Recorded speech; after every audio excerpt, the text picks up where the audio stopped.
racing day, so loud out here I can't hear a thing. Man, the fans are going wild.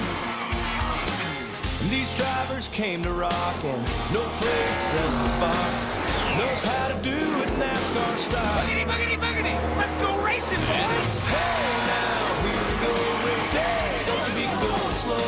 Keep that pedal down on the floor. Push it till the crowd can't take no more. Big hair since the flag came down. Be here till the last lap around. Worked all week, it's time to play. Gonna get a little bit sideways. Hair since the flag came down. Be here till the last lap around. Worked all week, it's time to play. Gonna get a little bit sideways. Hello, everybody, and welcome to the old and aged asphalt of Hampton, Georgia. The Atlanta Motor Speedway is home of race number 2 for the Ambetter Health 400 here in the Limecar Simracing Challenge. It's going to be a great race following up after an amazing Daytona 500. Here are your current standings. Santiago Nicholas took the Daytona 500 win. Here up in the booth alongside me, DAF Racing team owner Dominic Anthony. Dominic, how are you doing? I'm doing great. Excited to be up here in the booth. It's been a few years since I did those truck races, but excited to get back up here in the booth. It's certainly going to be a great race, especially with you up here in the booth. First intermediate track of the season, 65 laps, 1.5 mile intermediate course. It's going to be a lot of high tire wear and high fall off here, Dominic. Yeah, I obviously got a 20 to 27 lap fuel run here. That's not really going to matter because anytime there's a caution, you're going to come down and get tires regardless of where you're at on fuel.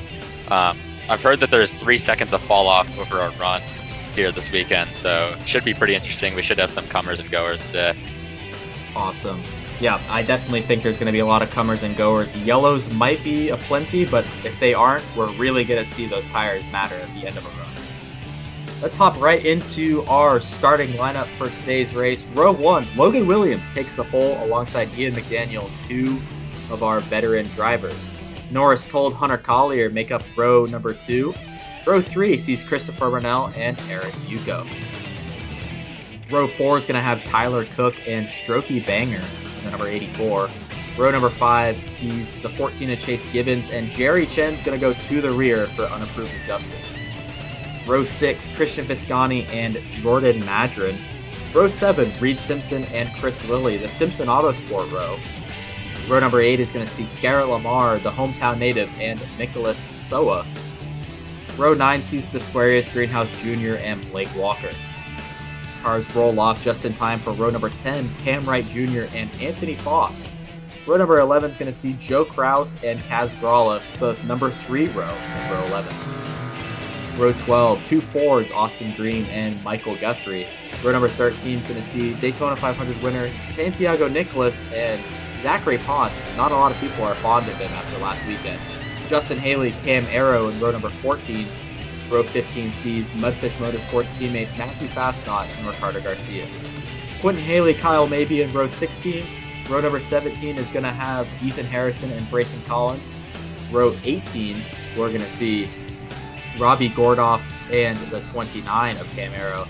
And then row 19, Ryan Barone, Henry Guo. And then rounding out the field is Harry Williams and Richard Fridge.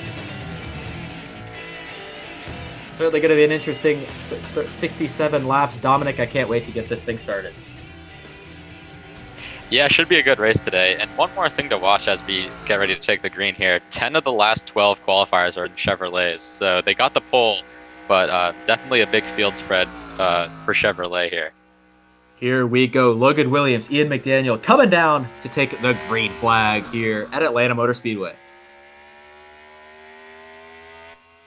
The old and aged circuit is ready for these 40 drivers to rocket into turns 1 and 2. Already 3 wide for what appears to be 4th, 5th, and 6th place. Christopher Burnell with a huge push from Tyler Cook. Tyler Cook finished 2nd in the Daytona 500. He's going to rocket around the inside lane as Logan Williams really trying to sail it off into 3 and 4. Yeah, I got the CRT teammates working together on the bottom there with Marnell and Cook. McDaniel's able to power around the high lane here, really using that middle to high lane. I think the bottom is the preferred lane, but that high side really gets a good runoff. I think we're going to see a lot of different sort of lanes grow throughout the race, especially as rubber gets laid down on the track. As the 17 is going to take the lead back, there's Hunter Collier trying to make something happen on the bottom. 3 wide as McDaniel's going to hook on the outside, and Logan Williams retakes the lead on lap number 3. Still 3 wide for second here, trying to get that sorted out still. Looks like Norris Told is going to clear for that position for now. 3 wide back here for about roughly, that's about 10th or 11th place here. That's the 84 Strokey Banger. Now you're really sending it into the corners here, Dominic. I mean, you can hear these cars. They're really having to let off the throttle as Ian McDaniel's going to try to motor his way around the outside. Takes the lead once again here on lap 4. They're really just swapping it back and forth. But, I mean, you're sending it 200, 202, 203 into turn 1, and you got to woe it down all the way to about 170. Yeah, especially here at the start of the run where the tires are still fresh. I'd imagine as the run goes on and the tires fall off as much as they do here, it'll definitely slow down. But right now, they're definitely hauling the mail. The 17's able to retake the second place, kind of try to track down this Ian McDaniel machine. That Castrol number 6 is looking strong. On board with the 37, you guys had some unapproved adjustments sending the 37 to the rear. You guys had the pole sitter, but I mean, you guys had Guo and Fridge and Chen all in the back. What's going on here? Yeah, we kind of had split results for the team here. 2 at the front and 2 at the back. Obviously, Jerry had to go to the back with those unapproved adjustments, but the car qualified 10th. It's a fast car, so he should be able to make his way through the field pretty quickly here. Williams looking on the bottom of McDaniel. They were 3 wide coming out of turn 2 at one point. Christopher Marnell hasn't gotten a win in Limecar history. This is his 3rd season, 0 wins to show for it. He's really chomping at the bit trying to get to this lead. Do you think desperation's trying to set in, or do you think Barnell's just trying to see what works and what doesn't here in the early stage? I don't think he's getting desperate yet. I mean, he was a championship contender in Season 2, and CRT has won the team titles in both seasons we've had so far, so they're clearly competitive. As long as he keeps doing what he's doing, he's going to get a win eventually. So I don't think desperation would do him any good at this stage. As Hunter Collier is able to power around the outside, it's going to be a Bones Motorsports 1-2. Collier and McDaniel. Whoa, we got squeezing for some 3-wide action here. First mile and a half start for a lot of these drivers. Santiago Nicolas, the Daytona 500 winner. But a lot of rookies in this field. I was just about to mention Ian McDaniel, the only driver with veteran experience on his own team. 3 other rookies accompanying him. I would say you guys at DAF Racing are really the only team with. You guys have to be the most experienced and developed team on this circuit. Do you think that experience is going to play a factor, especially coming towards the standings and coming towards these races? It definitely should. We have a lot of veterans on our team. Even Jerry, who's the most inexperienced, has done some cup races before in Season 2. So it should help. But with how long it's been, obviously we've been on a hiatus for a couple of years here. It's not like we're coming right off the season. So it's been a little bit of a reset period for everyone. So maybe that'll take away a little bit of the advantage. We'll just have to see as the season develops here. I would say the mixture of veteran talent versus rookies. We have some drivers with a lot of external activities and affairs that they've done throughout the years. I mean, Justin Haley, Kaz Gralla, Kyle Maybe, a very experienced driver, Reed Simpson, a noted endurance racer. I mean, we've got a lot of different people. I think the break should definitely have leveled things out a little bit. These cars having sat for well over 3 years, collecting dust, it seems like. Got 2 teammates trading paint, Blake Walker and Christian Viscani, with a noted veteran, Aris Yuko, along that top side. It's going to be interesting to see how this field really settles in, especially in the middle and later stages of the season. But with this being the first mile and a half track, this is the first true test for a lot of these drivers. Yeah, and even at Daytona, you had a good bit of veterans up there. Obviously, 3, 4, 5 were Henry Guo, Aris Yuko, and Ian McDaniel, who are all returning from the original stint. So the veteran power is definitely showing, even though rookies won the race and finished second. But I expect the rookies to start clawing that back as the season goes on. They won't be behind forever. I absolutely agree. The schedule isn't exactly the easiest, one may say, but the talent is going to prevail for sure. And I think these rookies definitely have a lot of talent. Norris Toll, he won duel number 1, excuse me. He's in that 01 car, and he's still sitting there in 5th, especially at a track as tough as this. Hunter Collier in the 60. These Bones Motorsports Fords have shown a lot of strength thus far. They're sitting 1-2. Logan Williams, the Truck Series champion, 4 wide with Henry Guo, and the 16 is Zachary Ponce, as I was rambling on about the leaders. So, yeah, I mean, the 4 goes around of Reed Simpson. Caution doesn't come out. Huge blow for him. We're going to take a look and see what happened. Looks like he got the wall first and then kind of came down. I'm not sure who that was behind him, but kind of cut him off there after hitting the wall. That's the 3 of Joe Kraus, who was hailing him coming out of the corner, trying to make a move. Oh, maybe he didn't hit the wall. Maybe he just got loose and then was trying to save it. But either way, he came across the 3's nose there.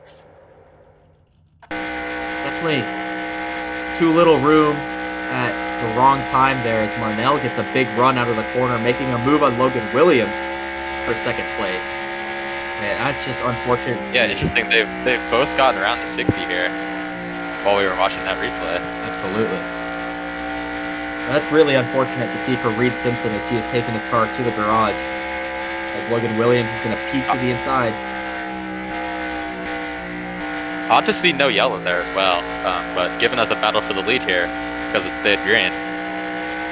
Yeah, it's definitely interesting. NCS officials, or Limecar officials, excuse me, definitely going to see a little flack on Twitter for that one. We've had that happen before in previous seasons. Big run out of the 17. Oh. Yeah, as the tires age, you're going to see the high line start to get more and more dominant. So using that to his advantage right now. He took that high lane. He was right on the back bumper of that 6 car, as he's going to be right on that left rear quarter panel of the 6 at Ian McDaniel. Williams trying to get that lead back after taking the pole and leading the first opening few laps. And before that crash happened, you were making an interesting point about Bones Motorsports. They put a lot of time and money into their intermediate program over this off season, and it's no surprise to see them coming out of the gate strong here with 2 of the top 5.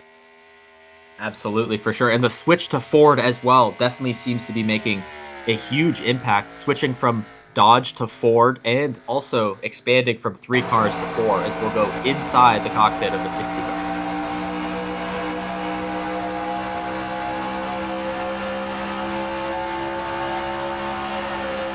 Really wheeling this thing, as you can listen to RPMs go down. You can see the tachometer go down as he's entering and exiting the corner. It's going to crawl back up to about 10,000 RPM, and it's really going to crawl down all the way to about 6,000 before he's back in the gas. We've got to be getting close to the end of the pit cycle here. 20 to 27 laps is the fuel run, and as we said in pre-race, tires will go off long before that. So I know the tires are hurting right now, and here's a perfect opportunity to pit with this caution here. Oh, that's the 14 at Chase Gibbons. Looks like the 16 of Zachary Ponce have gotten involved. That's 2 Simpson cars already. Oh, and more incidents as well. The 04, the 33, the 29, and Jerry Chen just barely misses his teammate there of the 47. Wow. Yeah, I'd have to imagine the 16 probably went up the track and caught some more cars there. It looked like he was down on the bottom when he left the shot. So it appears Chase Gibbons runs into, or it looks like he squeezed the 83, and that is what happened. The 16 came right back up the track. Let's take another look at this from the view of Chase Gibbons.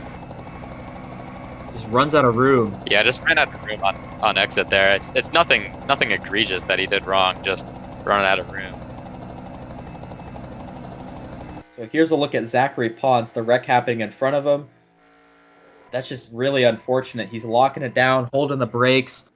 I mean, I would say that's the best he could do, and then Robbie Gordoff and the 29 and the 04 just run right into him. Yeah, I mean, at that stage when you're spinning out, there's nothing you can do. You're just helpless. So he did what he could, but that was inevitable. Some damage on the 13. This heavy damage for Garrett Lamar on the side is... Oh, nothing Robbie Gordoff can do there.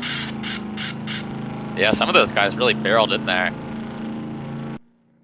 Yeah, for sure. Definitely going to be... that's definitely really weird. They sent it into the corner with the yellow lights flashing.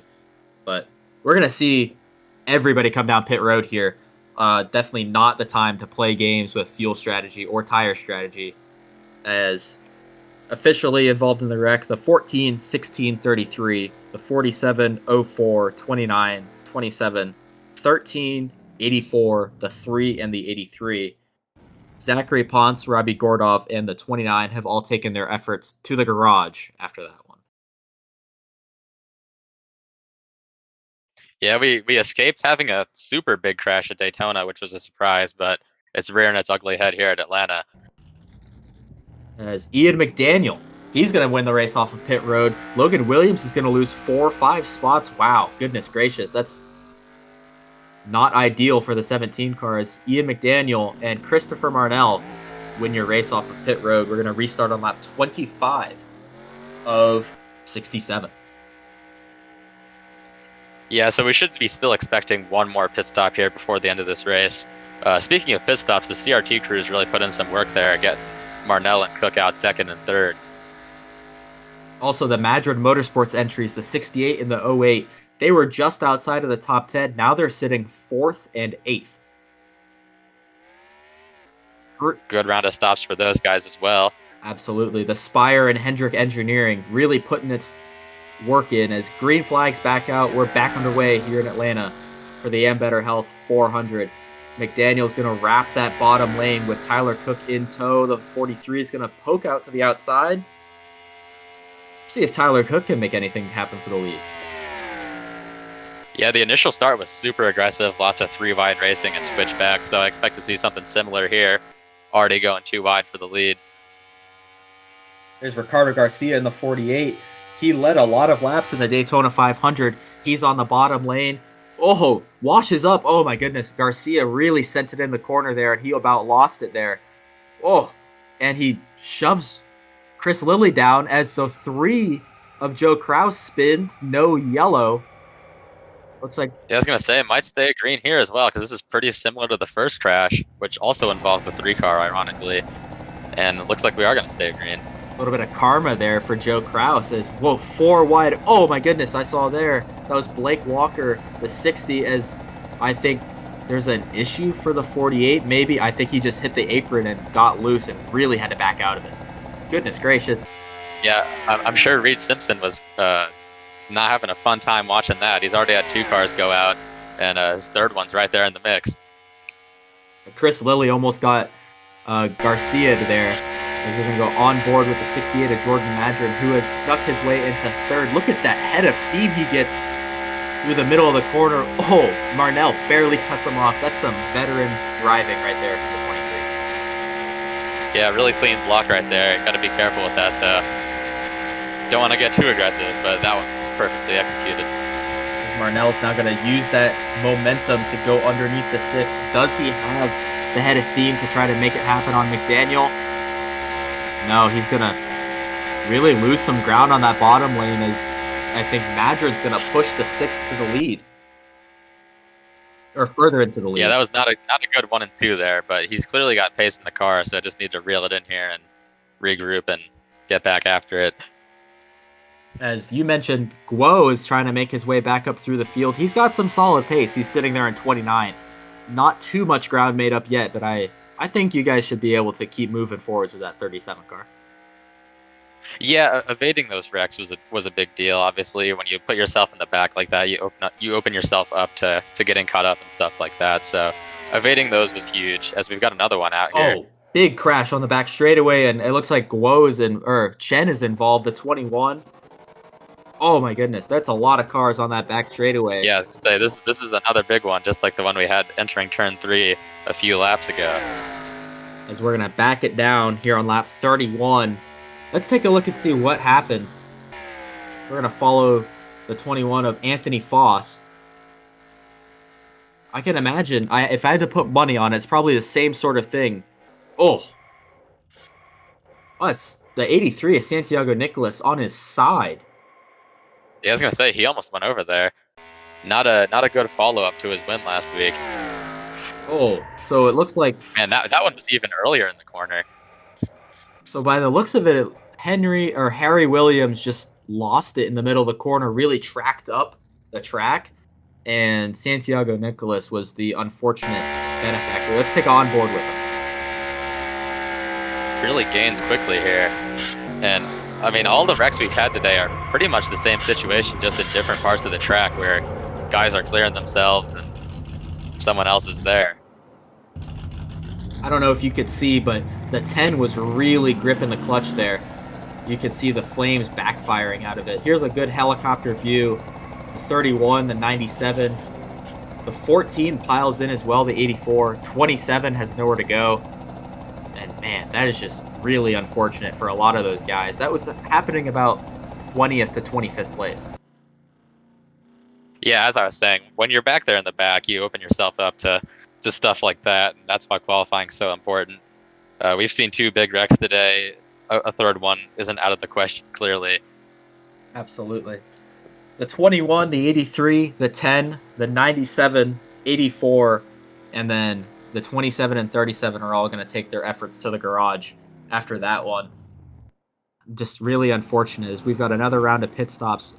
We have a surprise, though. Everybody except one driver pitted.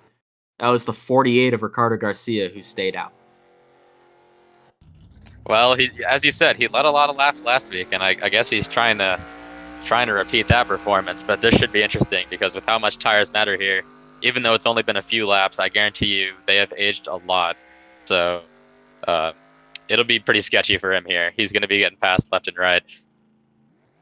So Garcia, these are his first laps led at a track that's not a super speedway or a short track. So this is going to be very interesting. Lap 35 of 67. Still a long ways to go in this race, Dominic. I mean, there's still a lot of ways this race can play out. Yeah, which makes this call even more bizarre because, as you said, there's time left. You don't have to do anything crazy. It's not like it's a green-white checkered. He's really going to have no chance to hang on here, so we'll see what the thought process is deeper in the race, I guess. Green flag back out. We're underway. The 3 of Joe Kraus is a lapped car, so he's going to get passed, I would assume, relatively quickly, but he's going to hold up that outside lane.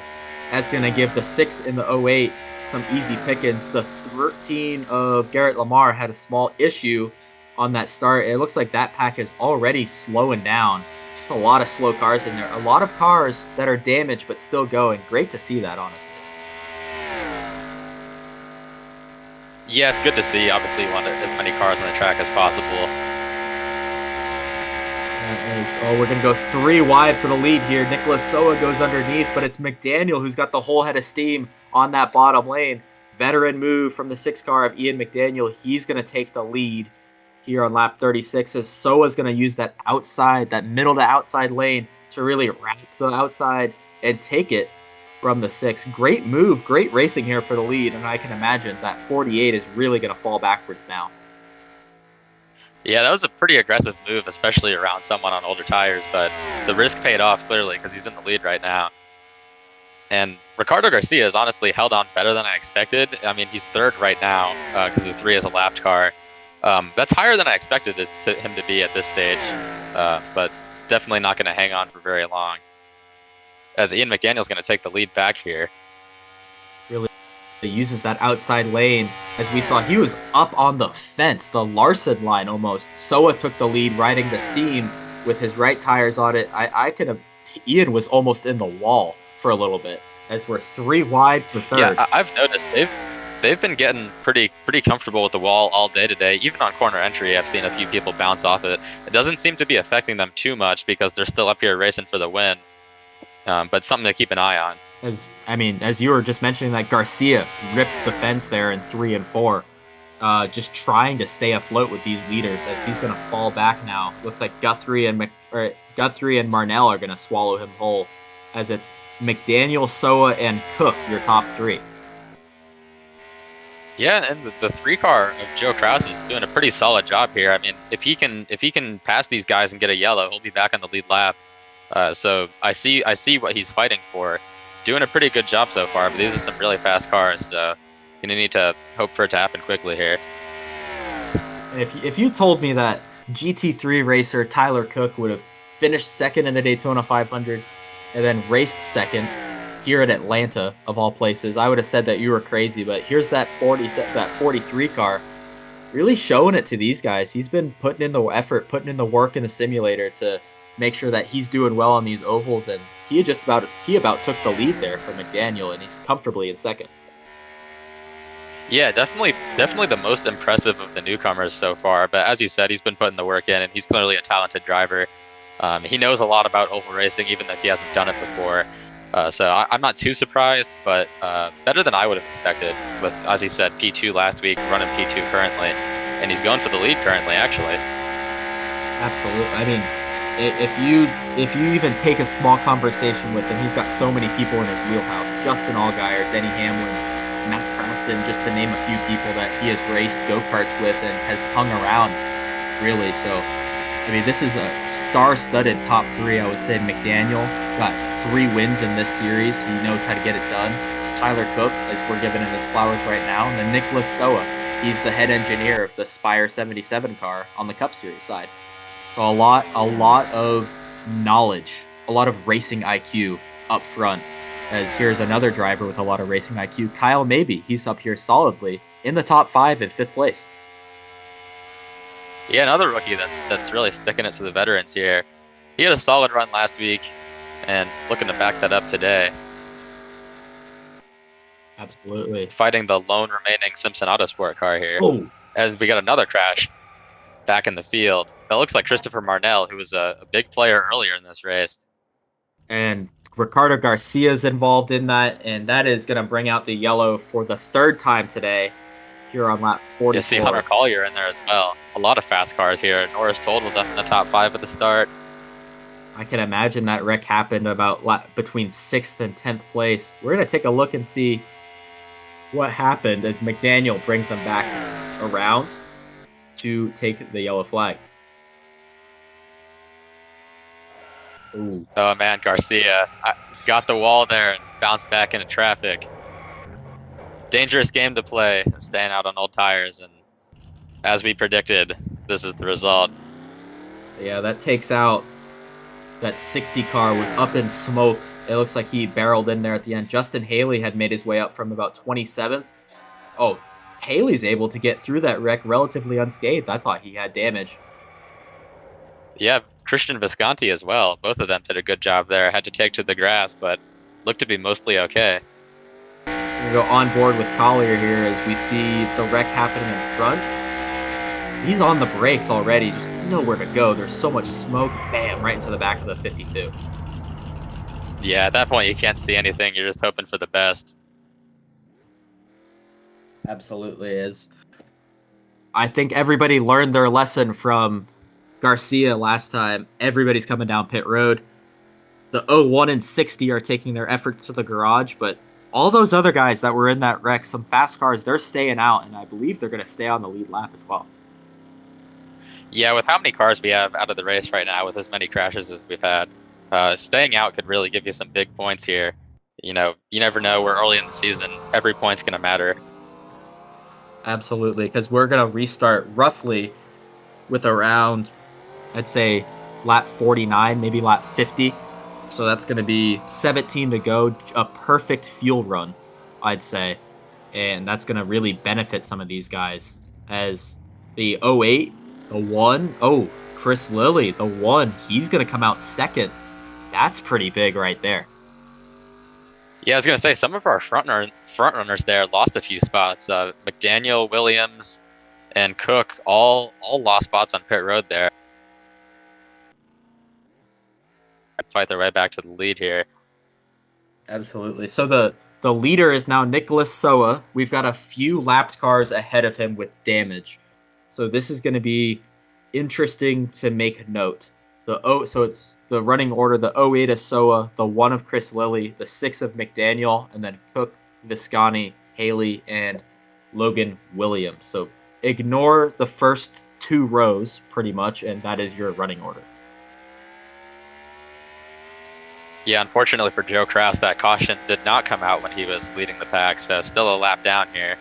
And we're really squeezing here. That was almost bad. As this is going to screw that outside lane, especially McDaniel and Williams. That's a lot of fast cars who have lost a few spots. And I can imagine those 3 guys, those 4 guys, they're going to be seeing red quick. Especially McDaniel. When he sees red, he's a different breed of racer. So I think he's going to get back up to the front. It's just a matter of will he have enough time and will he get around Chase Gibbons of anybody. Yeah, we saw that at Homestead last season. He really put in a hard charge at the end, so he's not a stranger to doing it, but it's not an ideal place to be in. Yeah, he unlapped himself on pure speed. Unfortunately, it wasn't enough for him to make a charge for the title, but McDaniel can put the beans to it when he really wants to. But out front now, Tyler Cook has taken the lead. The Oita Soa has fallen considerably back, and here's a new player to the front. Aaron Giffen in the 62. He's been biding his time, trying to stay aware of everything. That 62 is now in second place with Chris Lilly in third. Yeah, I was going to say, outside of Tyler Cook, a lot of the players that we've been looking at all day have fallen at least a little bit back, in some cases a long way back. So some fresh faces at the front here to end this race. As Justin Haley making a move for third place underneath Chris Lilly. I don't think he's going to make it stick. There's Kyle Mabey. Kyle Mabey was in the conversation of the top 5 earlier, as now Aaron Giffen's looking to the bottom of this 43 car, Tyler Cook. This is going to be a battle for the lead here on lap 52 of 67. Fighting for the bottom lane there. Cook just covered him off. But Giffen looks to have some pretty solid pace here. The Dodges. We had a Dodge win last week. And here's Chris Lilly, by the way, not to ignore him. That one had a whole head of steam. As Giffen does the crossover mid-corner, he's able to take the lane away from Cook. That's a leader, new leader, number 62, Aaron Giffen. Yeah, as you were talking about manufacturers, we do have a lot of Dodges in this field. And you were talking about Toyota. We only have 3, all 3 of them from Simpson Autosport. And we had a Dodge win the 500 last week, as here's McDaniel popping back on the charge. He's currently in 10th, charging down on 9th of Guthrie. Look at that whole head of steam he's got. He's going to back it off into the corner. I don't think McDaniel's got enough time to try and maybe win this race. He'll definitely burn his tires up before he can do that, but I think he's got a potential at a top 5, depending on how this all shakes out. Yeah, I was just about to say, we're definitely running out of time here for the 6 and the 17. They're going to need another restart if they want to contend for this win, and they're going to need it to go a lot better than that last one. Absolutely, for certain. It seems like they've shaken out the lapped cars from this little pack, save for Joe Kraus, and Christopher Marnell has been holding it strong back up here. But, I mean, that 3 car, I think that 3 car was a telltale sign of the speed that Aaron Giffen had, with Joe Kraus being a lap down, having to get his lap back. He was holding up with the leaders, and now here's the 62 out in front. If you think about it, it's not exactly a huge surprise. Yeah, KHI has clearly brought some good cars here this weekend. As you said, the 3 was mixing it up with the leaders, but it took Aaron Giffen a little bit to show his hand. Absolutely. One may say, I mean, it could have been timed perfectly, but say that yellow didn't come out, it might have been too long for him to show his hand. But now it's Tyler Cook and Chris Lilly who are on the hot seat, and Kyle Mabey, I would say. They've got to be the ones to try and track down this Giffen machine, who has not put a comfortable lead, but 2 car lengths is more than enough for the 62 to ease it off into the corner a little bit more, try to sail it in more and try to get it to stick, not have to push it too much. Yeah, this is easily the most comfortable lead we've seen all day. It's rare to see someone get more than a car length out front. We've seen a lot of back and forth, constant battling. So I'd say Aaron Giffen is probably the most relaxed that a leader has been all day. Absolutely, as the 6 has gotten by the 51 of Michael Guthrie. 2 friends, 2 Ford corporate teammates, not teammates on the track, but teammates by manufacturer, as Yuko and Haley. Haley with a little bit of side damage. I don't think that's affecting him far too much. That 99 car making his way from 27th on the starting grid up to, I believe, 4th or 5th. Eris Yuko, I would say, of the drivers in the field, he's got to be the most consistently quiet driver. He's been in the championship hunt the past 2 seasons with really only 2 wins to show for it. 2 or 3 wins to show for it. So that 54 car is quiet but strong, especially on these 1.5 mile speedways. Yeah, he's not super flashy, as you said, but really it's rare to see someone rack up a lot of wins in this series. Harry Williams has the most with probably 5 or 6. But other than that, all the best drivers really only have 1 or 2 wins to their name. That's just how competitive it is. And Harry Williams, one could say, has gotten all his, not one could say, he's gotten all his wins at short tracks. And they've been able with the Toyotas in years past. They've switched over to Chevrolet now, Creation Motorsports. But those Toyotas in years past were really strong at short tracks, and he was the head honcho. So he got those wins. But now he's at Chevrolet. 48 almost got spun there by Joe Kraus. Yeah, I was gonna say that was a mirror image of what happened earlier. That was really combining 2 previous incidents into one with the 3 and the 48 there, but they managed to keep it clean this time. I can imagine that 48 might have a few people waiting for him at his hauler, especially after the race, because I mean, had a lot of fast cars involved in that wreck, and then with that following restart, a lot of the outside lane getting stacked up. I don't know. If you're not a fan of Ricardo Garcia entering this race, you definitely have more reasons to not be one. But that 48 has shown speed, and I don't think he really did anything wrong, per se. He was just trying to find a new strategy, and it unfortunately didn't work out. Yeah, definitely a victim of a strategy call there. But as you said, I mean, it was the 16 last week, the 48 this week. Not a lot of people making friends. For sure. Got a little bit of a battle here for 3rd place. Kyle Maybe's trying to stick it to Chris Lilly here. Really running out of time in this race. I mean, out this race here. I'm sure Aaron Giffen is feeling pretty good about it.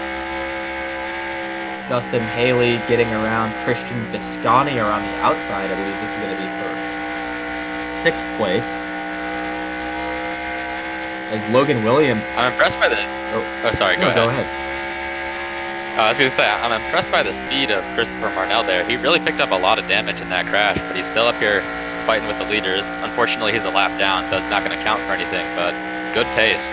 Absolutely, and you can imagine that 23 driver is frustrated with how today's race has gone. Wasn't able to, not even any laps led to show for it, but on paper, really fast car, and it's definitely, at the very least, fix that chassis up a little bit, put some new body panels on it. We've got Las Vegas coming in 2 weeks. I can imagine they're bringing this same exact car across the West Coast to Las Vegas. Yeah, there are a lot of intermediate races on the schedule this year. In the past, it was a lot of short tracks, but it's kind of, the balance has swung the other way now. So, promising sign. If you were fast today, you'll probably be fast all season.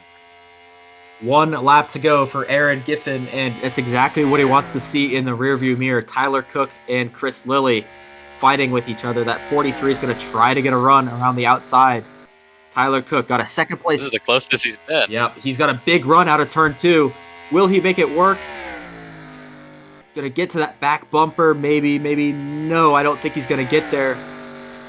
Portland, Oregon's own Aaron Giffen's gonna come across the line. He's gonna win race number 2 here at Atlanta Motor Speedway.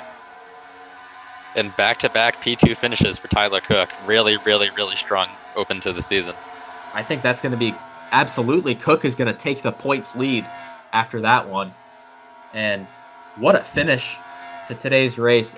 Definitely a tale of 2 races, I would say. There was a first half and second half, and they could be as completely opposite from one another as one could be, and that was great finish there. Great win for Aaron Giffen.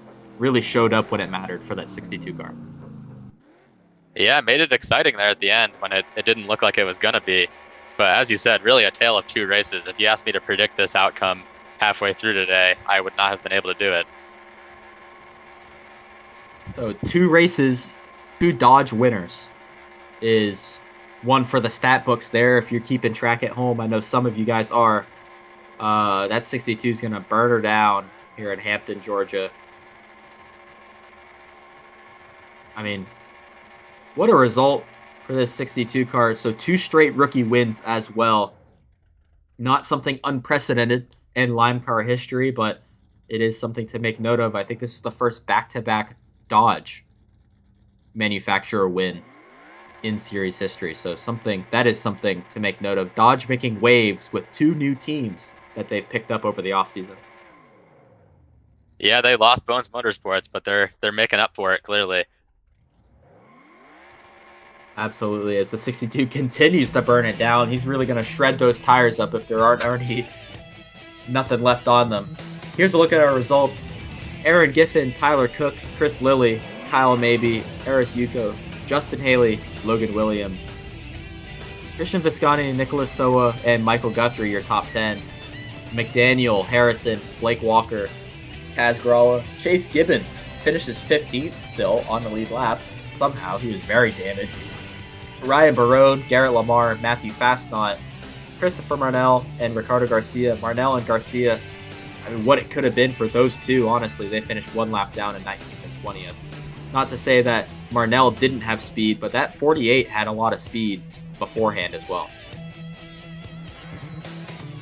Madron, Wright Jr., Desquarius Greenhouse, Quentin Haley, Joe Kraus, Henry Guo, Norris Told, Brayson Collins, Hunter Collier, Anthony Foss. Everybody from 27th on back did not finish the race. Austin Green, didn't talk about him much, but he took his efforts to the garage after that big wreck on around lap 30. Strokey Banger, Harry Williams, Santiago Nicholas, Richard Fridge, Jerry Chen, Cam Arrow, Zachary Ponce, Robbie Gordoff, and Reed Simpson round out the race. A lot of DNFs, not Big disappointments for some guys like Williams and Soa, McDaniel, especially McDaniel, to not even get a top 10 after the showing that he had today. Going to be a lot of disappointed people tonight. Absolutely, for sure. And I mean, that reflects in the point standings as well. What it could have been for McDaniel, just imagine if he got a few more points. He would definitely be further up there in the standings. But yeah, as you take a look at the points standings, Tyler Cook in the points lead with 100 points. And I mean, this just shows the point differential between positions. Ian McDaniel had a good run in the 500 and then finished outside the top 10. He's only got 57 points. It really shows finishing the top 5 and really top 2 or a win. That really matters with the point spread that we have in today's series. Yeah, a near perfect opening for both Tyler Cook and Eris Yuko. Back-to-back top 5s for both of those guys. So early in the going here, but you can't ask for much of a better start. Yeah, absolutely. But I mean, as I mentioned, it's a tale of two cities almost. That's the difference between finishing 15th and finishing 30th between those two.